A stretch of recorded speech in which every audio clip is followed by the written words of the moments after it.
Ya, dialog kita lanjutkan kembali masih bersama Jay Kristiadi, Refli Harun dan juga Firman Wijaya. Mas Firman.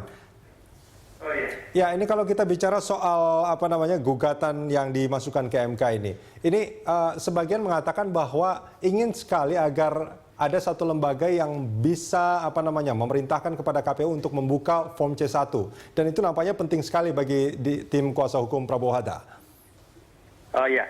Jadi gini, tadi ada apa yang disampaikan Prof. Kristiadi ini, ya. Senior saya, selalu dengan pencerahan beliau ini. Ya Prof, malam Prof. Halo Mas, apa kabar? Baik Prof. Ya jadi saya pikir memang, ada Prof. Refli juga di sebelah sana ya. Assalamualaikum, minal aidin wal faizin, dua-duanya. Waalaikumsalam warahmatullahi wabarakatuh.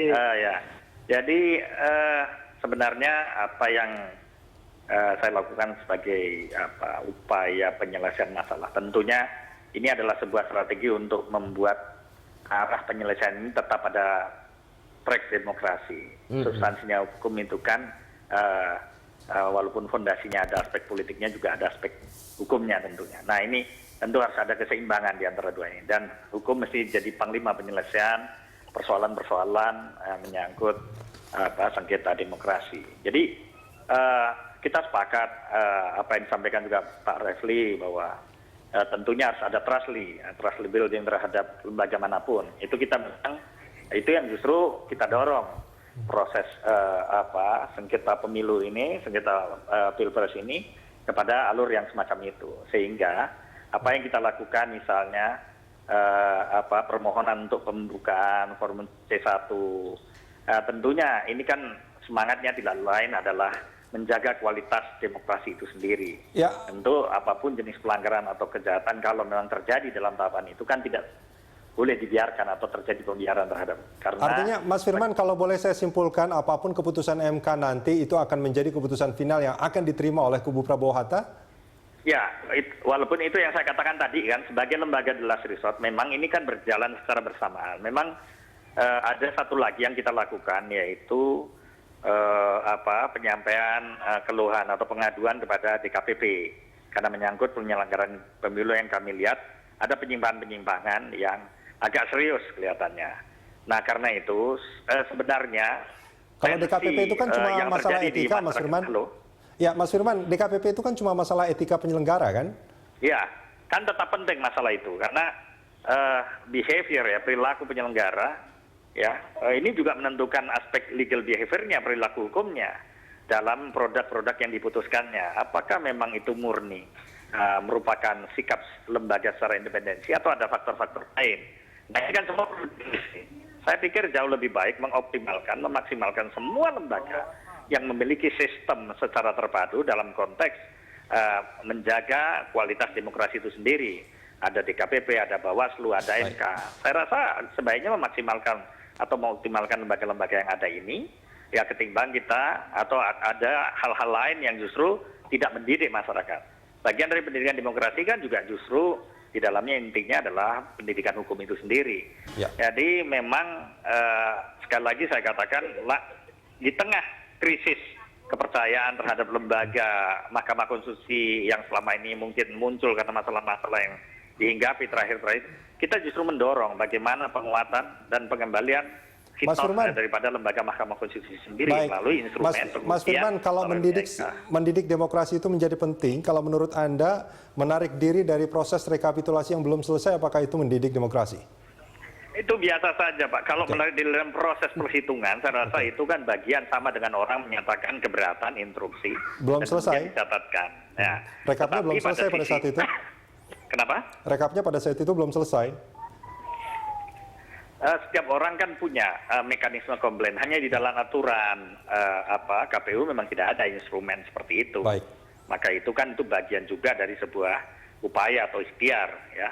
Karena bagaimanapun kan tetap saja proses penghitungan pemilu pilpres itu tetap berjalan kan, rekapitulasinya berakhir juga. Baik. Dan kemudian dibuatkan penetapannya dan dilengkapi dengan berita acaranya. Baik. Walaupun demikian juga pada sisi lain tetap hak konstitusional bagi yang keberatan atau menolak untuk mendapatkan penetapan ataupun berita acara rekapitulasinya. Ya, Mas Refli. Karena itu bagian dari proses yang tanggapannya Mas Refli. Ya, kalau saya melihat begini, ketika tim Prabowo Hatta sudah mempercayai jalur hukum, maka saya kira yang harus konsisten. Konsistennya begini. Pertama, mereka harus memiliki tingkat kepercayaan yang tinggi. Kan siapapun yang menggunakan jalur hukum kan harus percaya bahwa apapun yang diputuskan oleh Mahkamah Konstitusi itu adalah putusan yang terbaik. Jangan sampai kemudian nanti begini, jangan sampai kemudian ada praduga begini, kalau misalnya dimenangkan itu benar, kalau kalah itu salah, kira-kira begitu. Nah, mudah-mudahan tidak demikian, karena begini, feeling saya begitu, terlepas dari rekod MK yang sempat gonjang-ganjing karena kasus Akhil Mukhtar, saya kira ini semua publik melihat, ya. Semua orang memperhatikan proses ini. Semua orang bisa membaca. Karena itu menurut saya MK tidak mungkin akan berani main-main dalam menyidangkan kasus ini. Ya, mereka tentu akan bersungguh-sungguh. Tetapi sekali lagi memang ya catatan-catatan yang saya kemukakan tadi memang seperti itulah kalau pengalaman saya selama ini. Memang tidak mudah untuk membuktikan suatu sebuah proses pemilu raya, presiden ini kan pemilu raya, di mana ada jumlah perbedaan sekian juta, lalu kemudian kita mempermasalahkan electoral proses, tetapi lebih banyak pada aspek tadi irregularities-nya.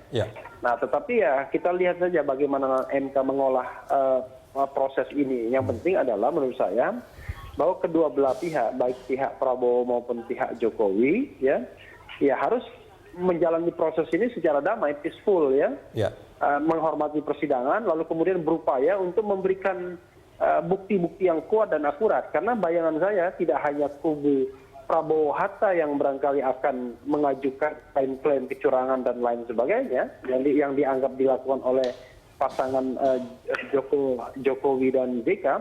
Demikian juga sebaliknya, saya kira kubu Jokowi JK juga pasti akan bersiap-siap bahwa mereka pun kemudian akan menunjukkan data kecurangan yang dilakukan Prabowo Hatta.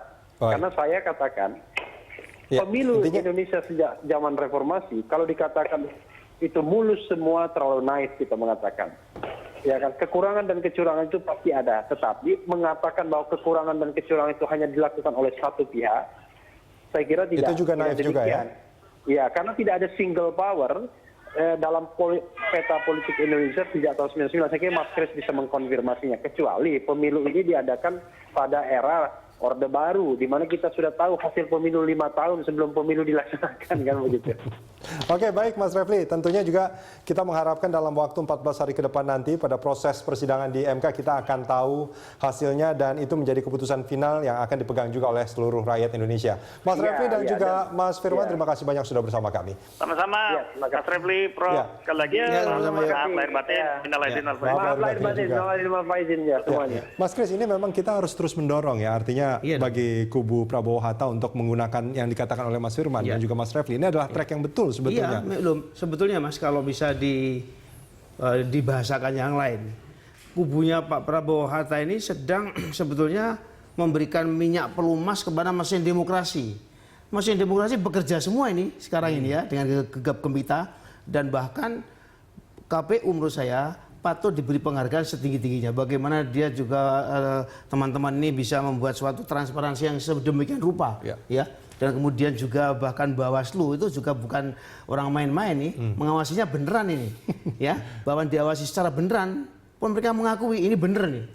Termasuk di KPP di Mas Jimli ini bukan lembaga balabal, lembaga yang mengurasi betul. Bahkan banyak penyelenggara juga yang akhirnya dilewatkan, dipecat. Ini bener-bener.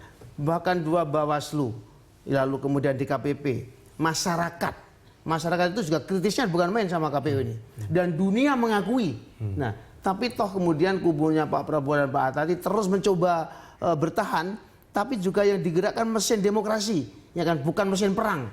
Tentu ada ungkapan-ungkapan dari naluri Pak Prabowo yang sebagai seorang yang memang tentara Kopassus, kadang-kadang memang ungkapan perang ya. Tapi mungkin itu naluri saja karena memang dididik sejak kecil seperti itu. Tapi bahwa yang digunakan mesin itu mesin demokrasi, bagi saya sesuatu yang oke lah. Menunjukkan bahwa sebetulnya kita semakin lama semakin kuat. Dengan tes-tes seperti ini sebetulnya demokrasi kita semakin matang, ya, bahwa kita bisa kemudian akhirnya toh bahwa sak keras-kerasnya kubunya Prabowo Hatta, kekerasan itu bisa dikanalisasi melalui mesin demokrasi yang akhirnya akan selesai dan akan meningkatkan peradaban. Sekali lagi bahwa sebetulnya kontribusi Pak Prabowo sebenarnya cukup besar.